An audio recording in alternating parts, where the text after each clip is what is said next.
Welcome to the Gold Room, where we're going to be taking some of our suppliers from the mic to the mine site. What we're going to be doing is bringing on a co-host, and today we're starting with Eric Hill, a well-known enigma in the mining industry. So, Hilly, mate, thanks very much for coming on, Hilly. It's a pleasure to have you as the first co-host with us. Privileged and proud, JC. Well, can I call you JC? Mate, you can call me whatever you like. Well, I don't want to get mixed up. Don't call me late for dinner. No, I love it. Great to be here, like I said, mate. Cheers, mate. Yeah, look, great idea. I think it's a long time coming.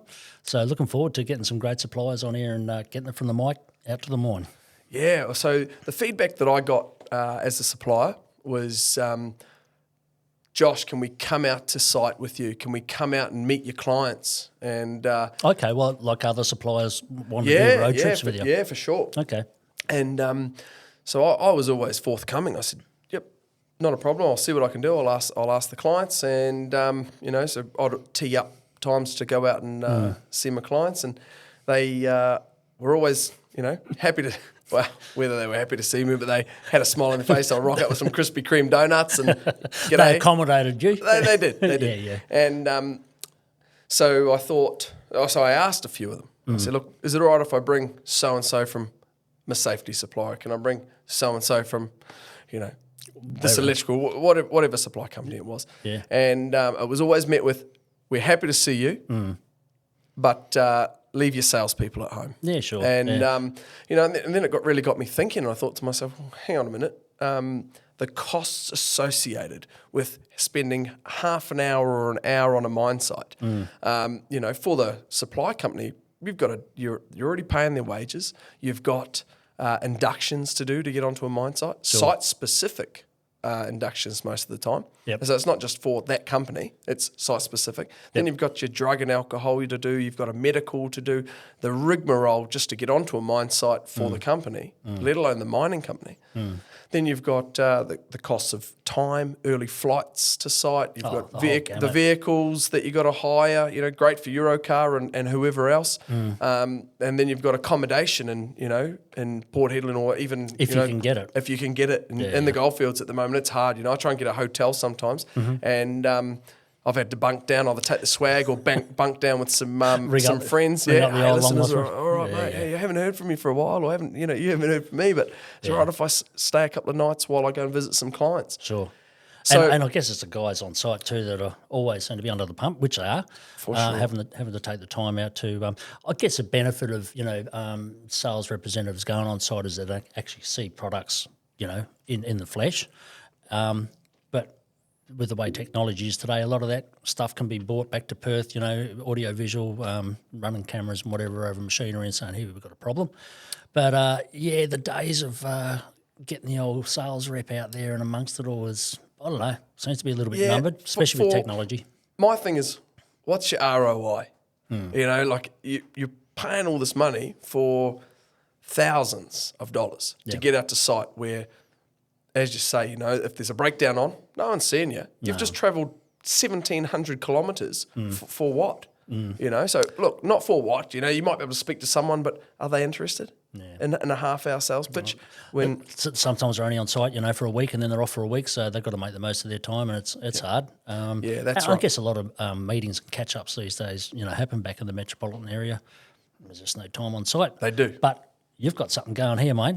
Oh, look. We'll give it a red hot crack. And look, it started out with I reached out to the suppliers and said, "Hey, look, this is what I'm going to be running with. What are your thoughts? I'm going to run a 20 series pilot, and 20 episode pilot. Yep. And so far we've ticked over 38 episodes out of the supposed 20. So we've had a great reception. Our suppliers have said, what a great idea. Awesome. Reduce costs. Yeah. And that's what it's about in today's day and age. You've got to reduce costs. And yes, you do need to get, at times, certain suppliers out on site, subject matter experts.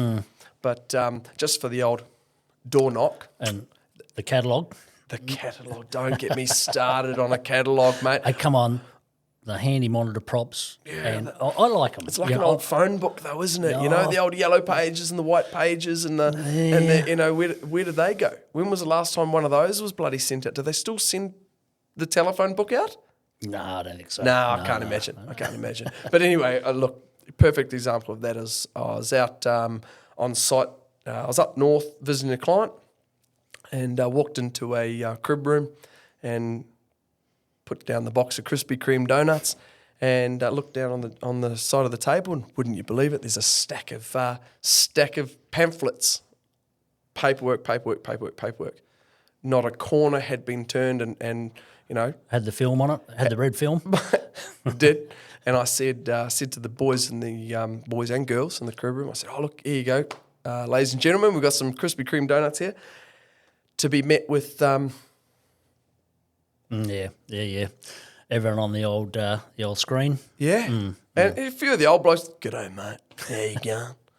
Everyone else is just looks up, still swiping away. Yeah. Untouched bloody documents of all these products from suppliers. Sure. And that really solidified what I wanted to do. I thought, that's dead and dying. And I'll tell you what, some of the money that's involved in print. In print for companies, and not even that. There's suppliers out there that are great suppliers, great businesses, but they're out there charging $18,000 to $24,000 for one page of an online catalogue. Yeah, one page. So these suppliers, and I just thought to myself, look, we've really got to do something to support the mining industry. We've got to support the suppliers that are doing the right thing. They're paying advertising. They're paying advertising and marketing teams. And I just sat back and thought, what can I do? So this is a free service. Awesome. So we're getting suppliers in, service providers, product suppliers, and sitting down with them. Thank you very much for giving me a hand to co-host a few episodes, mate. Much appreciated. No, that's fine, JC. Great to be here, and been in the mining industry for so long, and been in operations and maintenance and lately projects. It's I see a niche here as well, both for the suppliers and the client. So beautiful, yeah, great work, beautiful, good one. Well, mate, hit me and the couple of people that will be watching this with the Hill family story. Where did the Hill family story start? Gee, how many hours you got, mate? We've got plenty, and then we can chop it all up. I guess the Hill family, as you know it today, it started back in the late 1890s in Kalgoorlie. Awesome. My great grandfather. Do you know his name? Yeah, Bill Hill. Wicked. Yeah. Awesome. He had a large logistics company, a camel team, and he used to do a lot of carting and haulage around for general goods. Can you just go into the camel haulage, Hilly? Because I mean that'll blow most people's minds. Well, as you know, there's a huge camel population in Australia. So some of the finest bred camels in the world, actually. Really? They exported. Yeah, they're disease-free, structurally really a real sound beast. You know, they're great for their stamina. They're well renowned for their stamina. Their adversity to be able to survive really harsh conditions. So yeah, they were the backbone, if you like, of the means of getting large loads around the Goldfields back in the day, and right through the WA Outback. But some of those roads in the Goldfields, driving through Kalgoorlie and Boulder, the roads are so wide, and I was told that the reason that they're so wide, they're still the same today as they were bloody 100 years ago, was for turn them around. Yeah, awesome. Definitely. No, that's magic. That was the main reason. And it just goes to show, I guess, how much the industry's come since then. But yeah, that's where the Hill story started.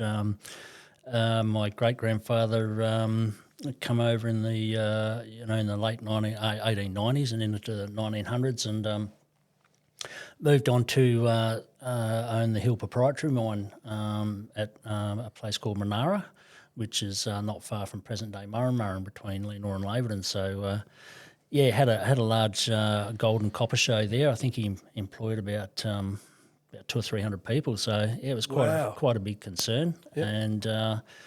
And from there, he sold that and moved into the pastoral industry. Had a large 1 million acre property north of Laverton where Regis Resources now are at Mullartwell, Garden Well. Awesome. Yeah, and from there, my grandfather and my father, managed that property until the early 70s.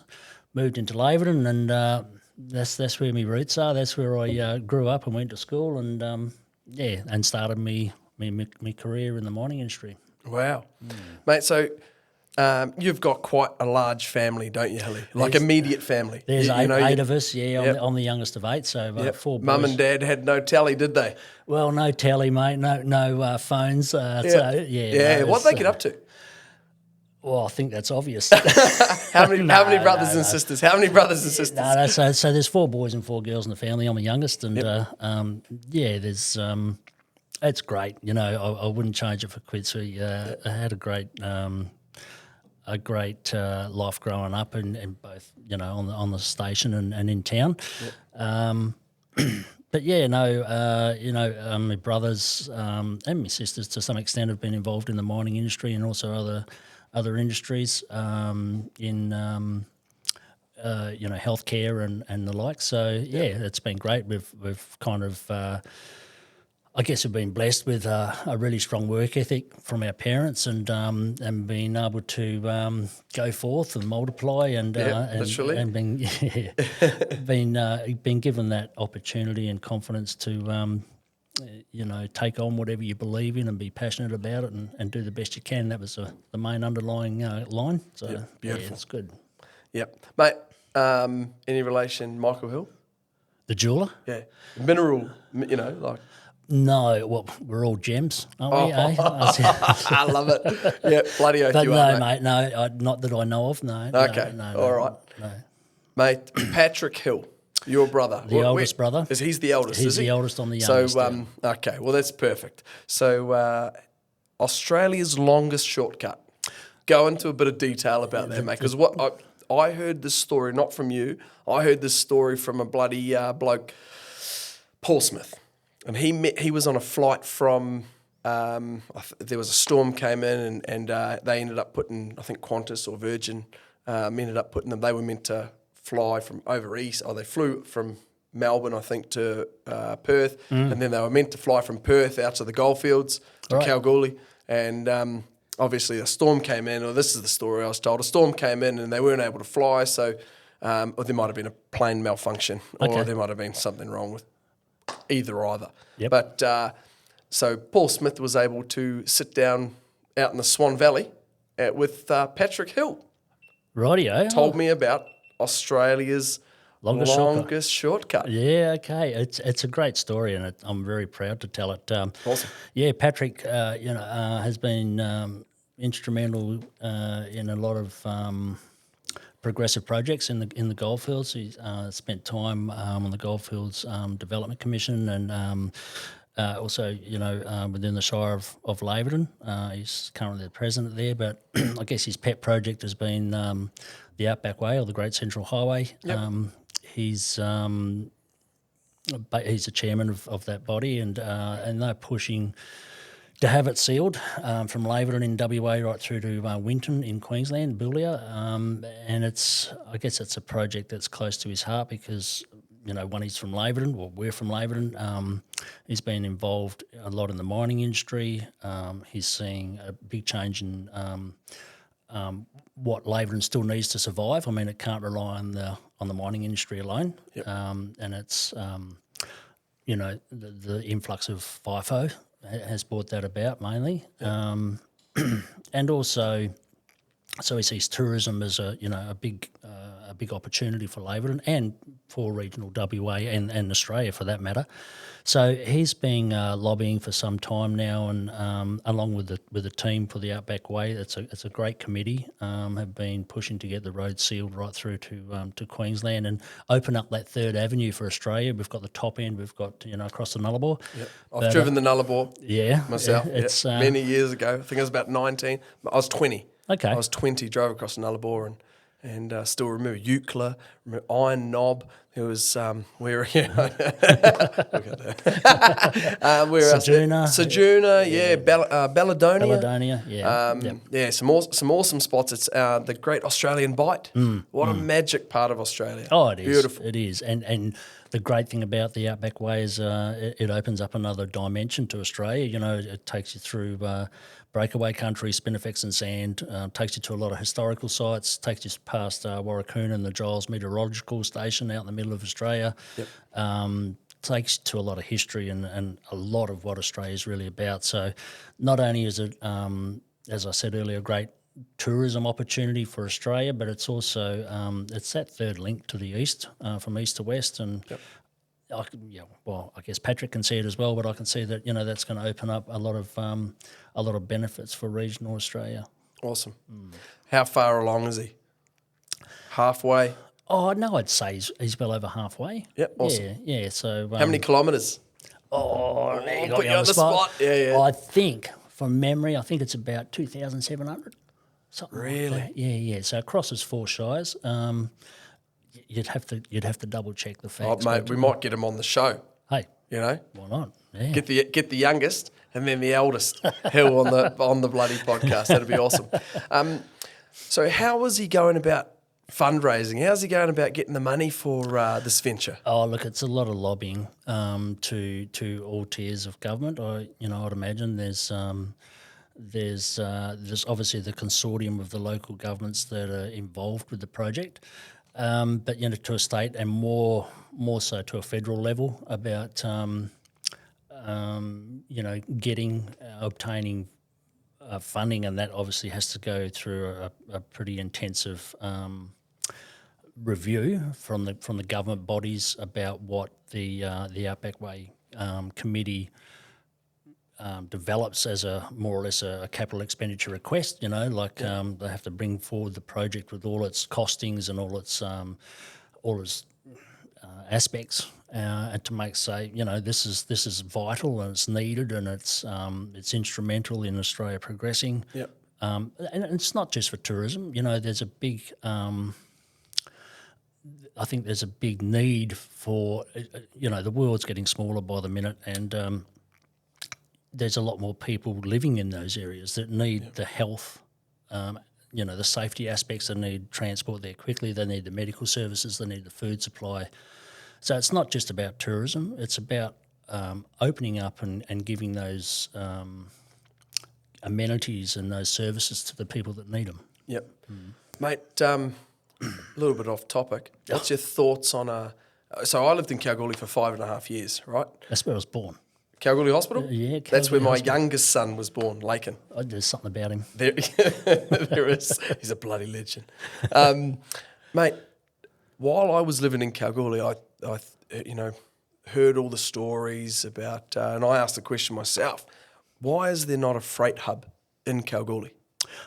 Great question, and there was a lot of talk about that, to be honest. A logistical centre where you could send freight north, south, east, and west. It's Makes a sense. great position. Yeah, for Right. sure. We've got rail coming in from all directions.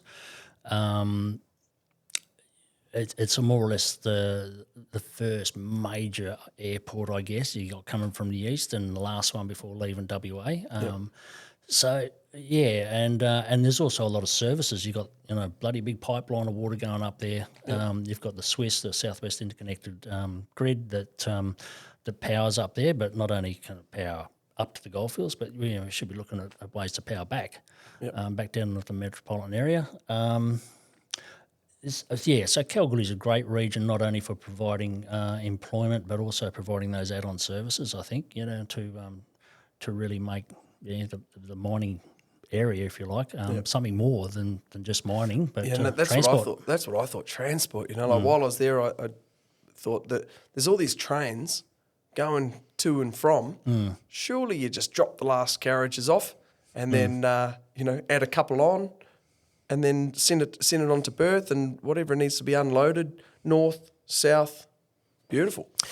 Oh, look, totally agree, 100%. And I don't know, I might get a bit of flack off the trucking industry for this, but the trucking industry provides a critical service right across Australia, but you sometimes wonder with the amount of traffic now on the roads and the maintenance and costs that shires and governments have to put into those maintaining those roads, that there's not more of a call for rail transport. Yep. Some of the bigger stuff, cars and big goods, but But something I think a lot of people wouldn't even consider is the fact that lots of fruit, vegetables, produce, lots, everything comes all the way from over east to Perth, and then hikes all the way back to Kalgoorlie. Oh no, crazy, isn't it? Yeah, It's mind-boggling. Yeah, I is. never understood it, and I always thought that was a service or something that one, more people would come to Kalgoorlie. The Kalgoorlie Council would benefit from that, and so would everybody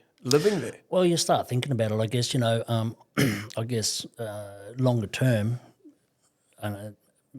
Patrick, my brother, is probably like me in the sense that, you see a road go through. Once a major infrastructure like a main highway goes through, why can't we follow that up with rail and water and start using that as a means to get, critical machinery and stuff through to Alice Springs and north to Darwin, or east to Queensland, instead of having to go all the way down around to Adelaide and back up again. So I think longer term, just getting back to the Great Central Road or the Outback Way, is that it's also got that opportunity to open up other avenues in terms of logistics for Australia. Yeah, that's fantastic. Mate, tell me about your introduction into mining and a couple of standout projects you've been involved with. Ugh. Well, there's not one project that's standout. They're all been standout. It's been awesome. It's been a privilege, to be involved with some great projects over my time and and work with some great people. Yep. You included, mate. Even me? Thanks, mate. Yeah. I couldn't have asked for a better person to show me the finer aspects of crib room loitering, and and you. I think, if you go on Seek now and you see the job for professional time waster. Right, yeah, bloody hell. I'd certainly win some awards there, wouldn't I? No, mate, that's bloody good. That's bloody good.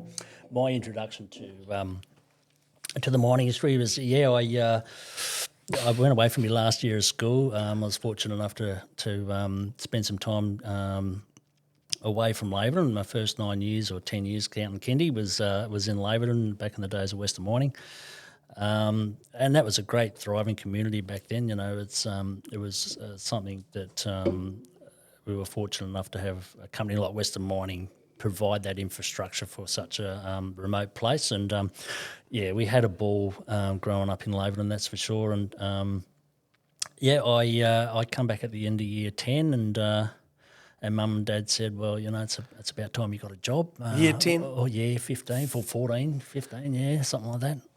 So times have changed, mate. Yeah. Haven't they?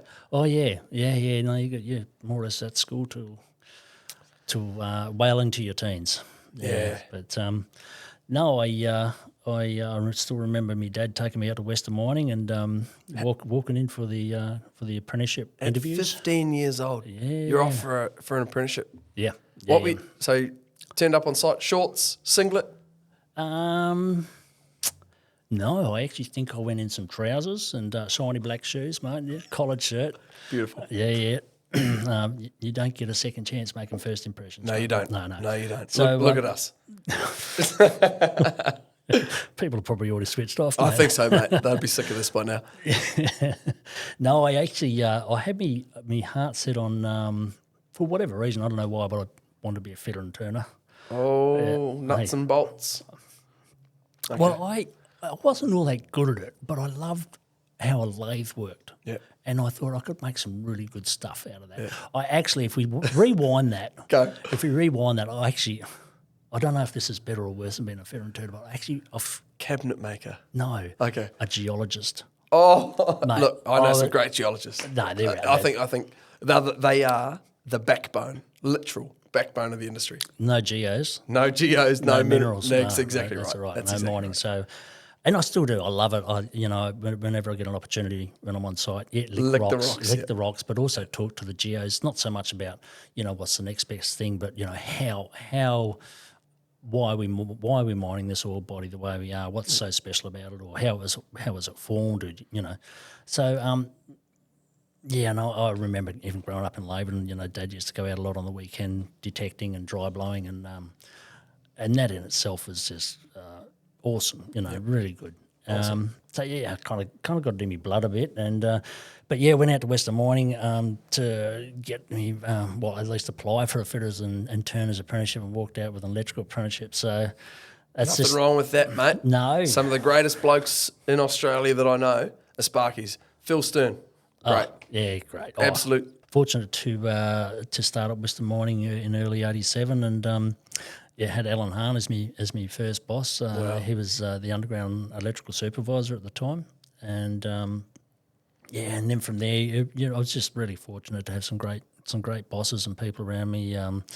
Ross Cameron, Graham Roach, and then moving on to people, from Laverton moved to Kalgoorlie and back to Leonora, over to Shark Bay, wow. Dongra. Yeah, so went into quicklime and salt at Shark Bay, obviously. Yeah. I've been there. Yeah, great spot. Amazing. Great spot. Yeah, I don't know. Yeah, looking back, maybe that was a mistake to leave when I did. It was a little bit early. We went there all that long because I don't know. The red Sam is still in my blood, JC. So miss the desert a bit, but that's all right. Just done the old, and back then it was minimum 4-year apprenticeship. So went through the 4 years, and the good thing about where I done my apprenticeship is that started off in underground and central workshop, so building panels, doing electric motor overhauls, all kinds of stuff like that. Went to the mill, got shipped over to the powerhouse, went into town, done a 6-month stint in Laverton doing A little bit of bloody house bashing. Bit of house bashing, mate. One of the projects in there was rewiring what was known as Camp 2. So they stripped out all the old 5-bedroom donga blocks, in a 12-metre, 5 bedrooms, stripping them out and making them into 2 rooms with a shared toilet ablution block in the middle. And back in the day, that's living Baz. That's living Baz, yeah, definitely. So, and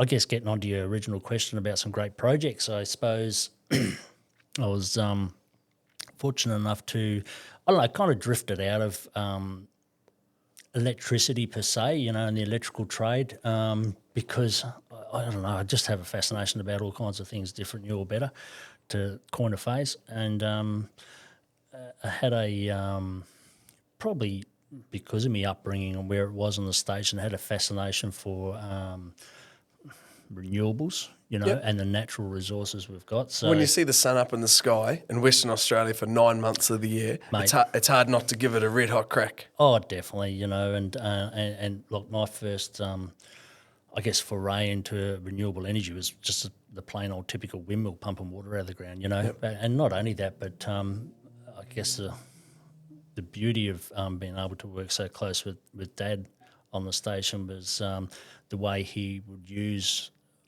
a windmill not only to pump water out of the ground, but along the ground and out into areas via pipelines and that, to water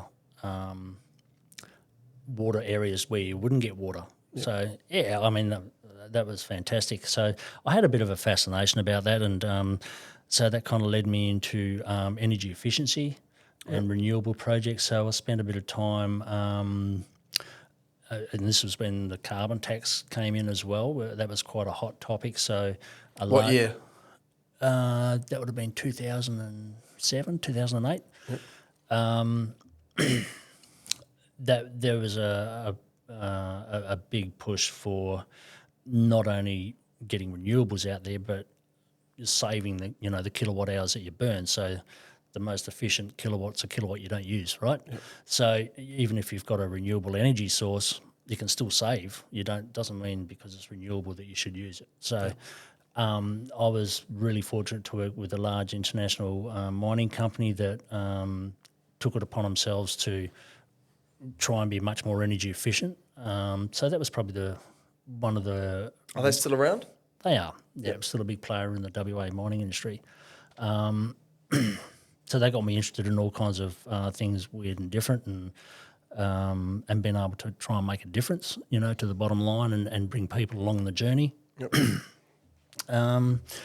And I guess, then we got more into construction and commissioning of mine sites. Yep. And different aspects of mine sites, project work and I was very fortunate once again to be involved in a large hybrid power supply project. Recently? Yeah, the last couple of years. So, awesome. Yeah, that was. Has it gone on for a couple of years? Look, it commenced in mid to late 22. Okay. And, some of the final commissioning happened late last year, so it was over about 18 months. Great. The large LNG hybrid solar battery power project geographically over about 300 kilometres, so 4 different mine sites. So, that was awesome, really good. And so that power was being fed out to 4 different mine sites? That's correct. Yeah. Wow. Like processing plants or? 3 processing plants and an underground mine, yeah. Did you know the megawatts? Yeah, I do. Go. Oh, you want to know? Yeah, please. We're looking at about a combined output of 87 meg. And within that there's about 25 to 30 meg of solar. Awesome. 10 meg of battery and there's still a dual fuel, so there's still a diesel gas base generation. But a great project and even better, great people. It was awesome. It was really fortunate to work with some fantastic people on that project. A great company too, because they were very very open. Forward thinking, yeah, 100%. Sure. Not only great for the environment, but great for the bottom line. So So let's talk ROI. Yeah, okay. Return on investment, with because there'd be some mining companies out there going, you know what, we'll do it for the tax credits, we'll do it to look good. We can put our bloody solar panels in the paper or online. But what's at the end of the day? What's the buyback? What's the payback? It's look. I mean, it's open ended. I understand. It's open ended, but each company's got and their mine sites have got their own dynamics about the longevity of the project, the mining project. Obviously, a large, a long mine life can afford, bigger investment. Yep. To investigate. Yes, yeah. And I guess the fickle thing about metalliferous mines is you can't really look too far beyond unless you're a Hemi or a Tropicana or something like that, where they've defined a very large ore body. And I think generally it depends how your projects, your power projects are set up. Generally, you'll have your mining company, your client, and you'll have an IPP, an independent power provider, that will sell power to the mining client. I mean, generally, unless you're a big conglomerate, you're there to mine. Miners do what they do best, and that's mine, not generate power. So you get someone like Zenith Energy in, right? Well, there's a number of players on, but who? I only know Zenith. There's Power West. There's Aggreko. There's what about Yuan? Yuan's one of them. Yeah, they're new. They've bloody got some great marketing, advertising. I see it in the airports everywhere I go. They've got some great products too. Yeah. Do they? Yeah. Yep. Awesome. There's Pacific Energy. Yep. Heard of them? And then there was some of the, there's some of the renewable energy players around there as well. Hybrid Systems Australia, which has been enveloped into Pacific Energy. But yeah, there's no shortage of Power West's another one. There's no shortage of IPPs out there that are awesome. And that's great. I think it's great for the industry, to have that competition. And so they, in the industry, are they mainly rolling solar, or are they doing wind turbines? You know, out in these remote locations. What are they doing? Is it Definitely, I think there's a much better. Well, there's a lot of facets around it. We're getting a lot better knowledge of wind resource out there. Yep. There's new, back in the day, and I was involved in one of the first ones, was to put a wind assessment tower up. Which is, you can get up to 90 metres above ground level. Wow. Different anemometers. Beg your pardon. I'm not saying that. At different heights, so you can you can measure your wind resource over a certain time and see what's best. So that's gone ahead and leaps and bounds now. You don't need that kind of infrastructure to be able to get a good understanding of what's up there and when it is, and when's the best time for it to be blowing. How much do you get? Yep. Not only that, but there's a plethora of second-hand wind turbines coming onto the market that have done their service life in Europe or wherever, and they were sent back reconditioned just like a motor. Bogger, whatever. Yeah. And back out on the market practically new. Wow. So that's driven half the cost? Half the cost. Wow. And that's driven awesome. Yeah, that's driven the cost right down. There's also other advancements on the way, right from construction, what materials you can use instead of your standard concrete, or, lots of things. And also integrating your fossil fuel power supply with your new fuels, for example, LNG, or even hydrogen for that matter, and integrating them with your renewable energy sources, your solar and your wind. That's got a hell of a lot better, and there's some great products, some great companies out there now doing some big steps in that direction. So, yeah, that's awesome. Look, what's your thoughts on nuclear power? What's your thoughts? It's a hot topic, Hilly. It's huge. You just need to watch the news. The politicians are using it to their advantage. Is it something worthwhile exploring? I believe so. I think, look, as far as clean energy, as far as maximising potential energy, 100% nuclear is the way to go. Okay. Yeah, sure. I mean, look, I'm just a bloody sparky, mate. I'm certainly not a smart one, So, look, what do I know about it? Nothing too great. I do know that, in New Zealand we were brought up with, mate, they sunk the Rainbow Warrior. We will never, ever support nuclear energy. That's all I remember. Yeah, sure. I think, come on now. Well, I think unless you're, and this is my standing on nuclear, unless you're told different or proven otherwise, you grow up listening to your parents, you grow up listening to your peers, you grow up and you form your own opinion of it. Given what's happened in the world with nuclear reactors over the last couple of decades, I still haven't been persuaded that that's the way to go. Mate, are you talking Chernobyl? I'm talking Japan. Fukushima? Yeah, Fukushima. Yeah, okay. So, but I mean, that wasn't anything to do with the nuclear reactors, or that wasn't anything to do with the power plant as such. That was to do with a natural disaster. A natural disaster that no one can... Right? Well, no, it was a natural disaster, but if the nuclear reactor wasn't there, you wouldn't have got a leakage. Yeah, for sure. But that's just my standing. Both of us were like this. I just noticed the body language changed. It's like, so you're not about it? Well, I'm fucking about it. Yeah, look, I totally get it. Yeah, look, I'm still not. I think there's still enough. There's still so many things we can do with solar and wind and other resources before we go to nuclear. Yep. That's my take on it. What do we need to be able to grow produce? We need water. What do we need for more water? We need, C.Y. O'Connor, he was laughed out, wasn't he? Oh, he was definitely. when he said, what we should do is build a pump station. What we should do is build a pipeline to the Goldfields, because that's the future. That's what it needs. And that's what it needs. Yeah. And so everyone laughed him out. And I don't know if many people know this, but he actually was laughed out to the point where supposedly... No, this is fact. I know what you're going to say. He rides his horse out into the ocean. Yep. Coogee Beach? Yes, something right. like that, somewhere down there.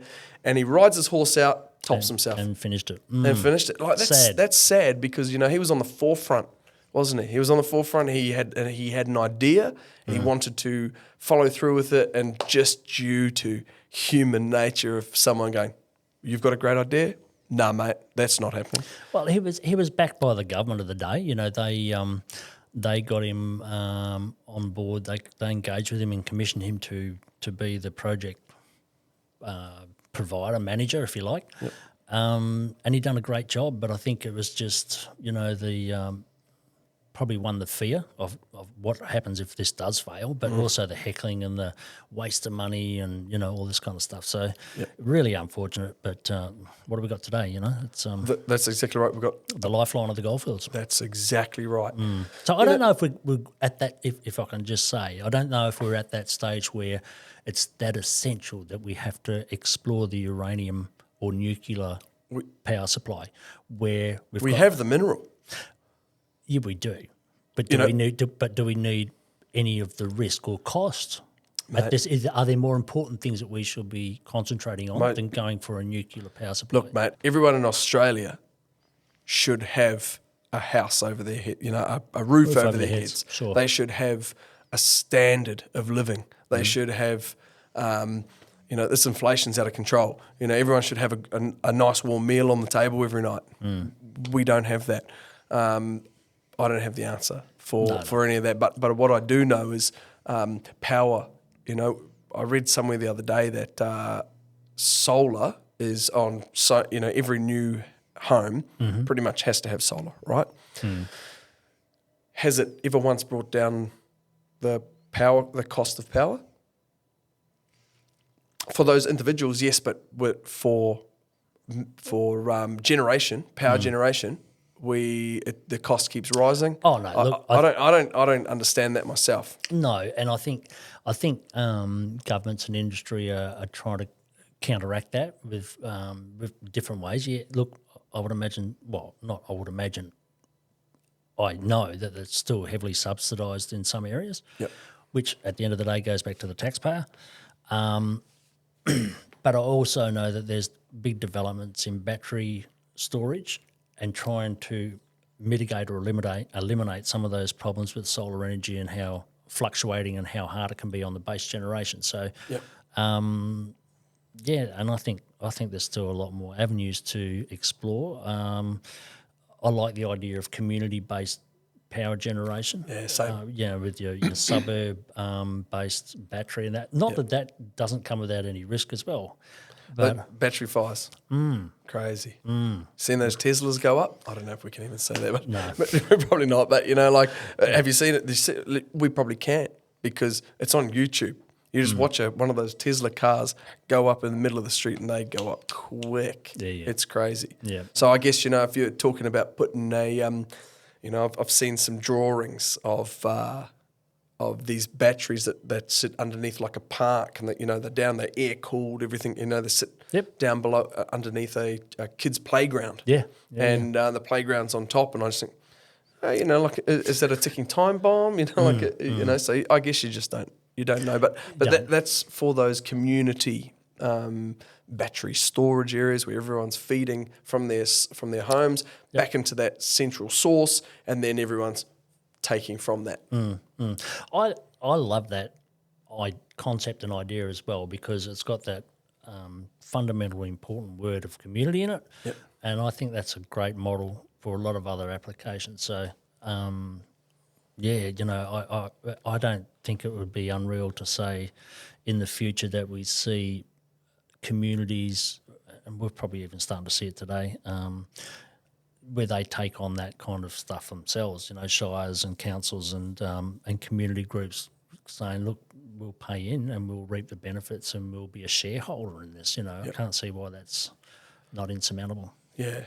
So, look, quickly back to nuclear power, I thought to myself, and, you know, a few little table discussions about desalination plants. Now, a desalination plant, fantastic. We've got oceans, massive. All of Australia is all built around the coast, you know? Oh, definitely. So if you've got desalination plants that are producing this fresh water, then obviously you need a ridiculous amount of power for them. Yeah. Is that the benefit? Is that going to be a benefit of going or of having nuclear power? Then you've just got a ridiculous amount of power, and then you can start to look at deep, massive, huge desalination plants that can then start moving communities and start, building cities further inland. Like Australia is amazing.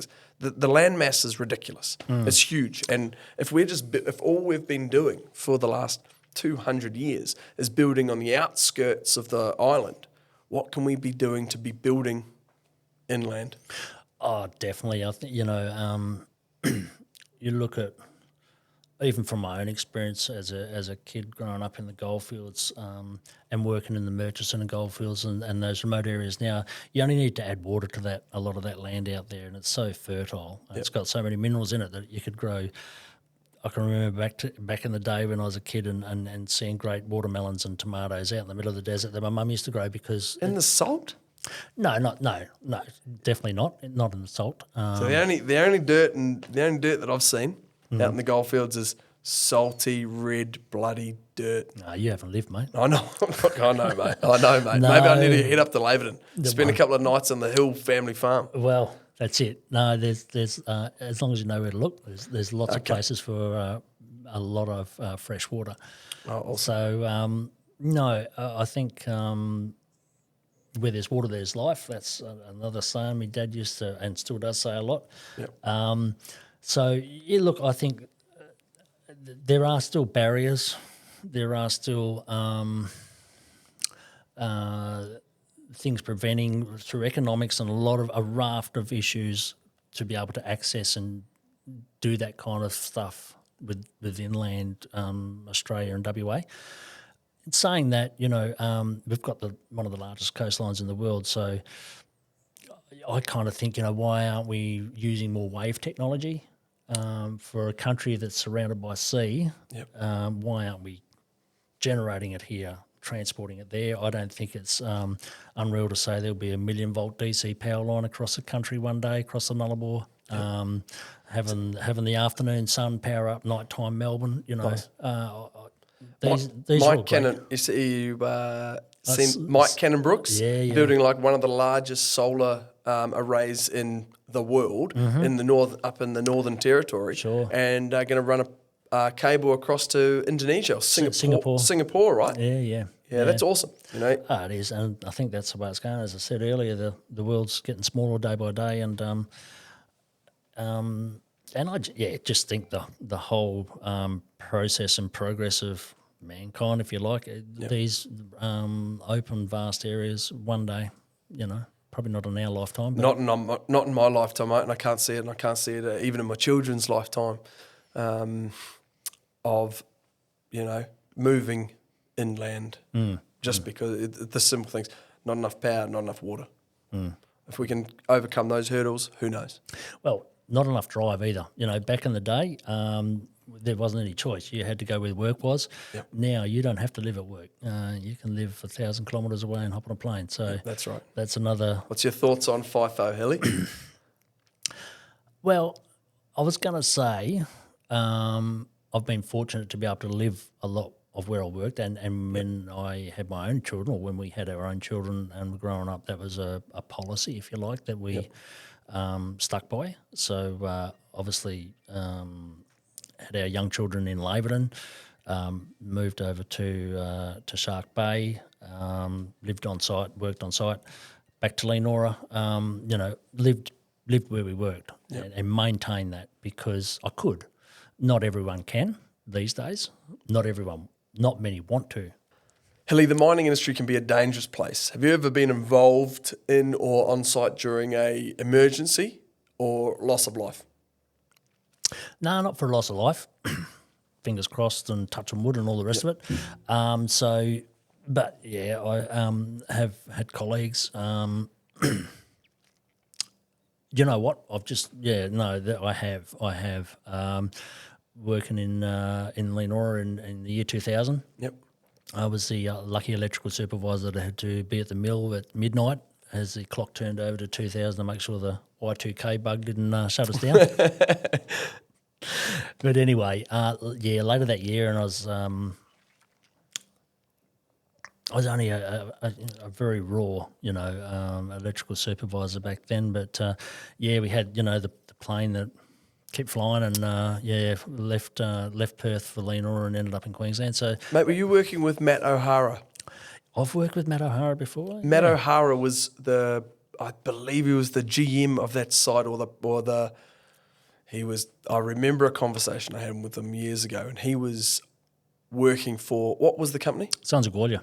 Sons of Gualia, that's it. So that's probably the rawest, exposure I've had to a site incident. Had colleagues, involved in the Emu disaster. What happened in the Emu disaster? Oh, that was just a normal shift, a day shift. Crew were underground. A huge rain event, which breached the outer embankment of around the perimeter of the open cut. Down the open cut was a decline that went underground. Big inrush of water. People trapped underground. We had the company had their boss go down to try and get him out. Unfortunately, lost his life as well. So, and the group of guys, well known throughout the mining industry with a lot of mates and obviously family, and so that was pretty raw as well. But again, cross my fingers and touch wood. I haven't been involved in too much, mate. So yeah. If statistically, if you looked at it, more people are in mining than ever before, and so. Unfortunately, there is going to be accidents that occur. Obviously, no one wants that to happen. No. But, I guess that's why we have all the hierarchy of control in mining, and look, all of that only goes so far. You can do everything, and you just need someone to make a simple mistake, and it's not great, and it ends up, Oh, it only takes a second, and there's usually a whole raft of events. Leading, well, not obviously there's a whole heap of coincidences. They actually call it the Swiss cheese model, or so when all the holes line up in the Swiss cheese, that's bang. That's what happens. That's when it happens. Yeah. And you can put everything against it, wrong place, wrong time. Yep. I got up for work today and I spent 5 minutes extra brushing my teeth and. Bang, It's so. That's exactly right. You'd like to say it's never going to happen, but it's inevitable. Yep. Just as driving a car and being at risk of having an accident, is there. But I guess if you're asking me where we're going with safety in mining, I suppose we've got more systems and that in place that we've ever had before, and I think no matter how good your system is or what method you use to mitigate hazards and risks, it's all back to behaviour. Yep. and taking that on board yourself and going, well, how important are my eyes and my hearing, my limbs, how important are they to me? And if you're prepared to risk losing any of them, well, you put yourself and you also put your workmates at risk. Yeah, that's right. Look, Hilly, thanks very much, mate. Much appreciated. Thanks very much for coming in for this for the inaugural episode. Oh, mate, wouldn't be dead for quits. No, that's right. Look, you're obviously going to be doing the next 3 or 4 episodes Look forward with to us. it. Yeah, I'm really looking forward to it. We've got some bloody ripper suppliers coming in. Yeah, we do. We've got some great suppliers, great products, and some, later on down the track, we've got some great service providers coming on as well. So, awesome. Look, I really hope this little project kicks off. Yeah, me too. And I think it'll be great for the industry. And look, as I said earlier, I'm really looking forward to being able to give back to an industry that has, even if it's just a conversation. Yep. Sometimes, conversation saves a life. Sometimes conversation really bloody makes you look at things differently. Yeah, so sure. if we can do that, then I think we're on a win. Definitely, mate. Look forward to it. And to all the viewers out there, get on board. Yep. And remember, we're taking everything from the mic to the mine site. Thanks very much for tuning into the Gold Room. Make sure you like, subscribe, and ring that bell. Cheers.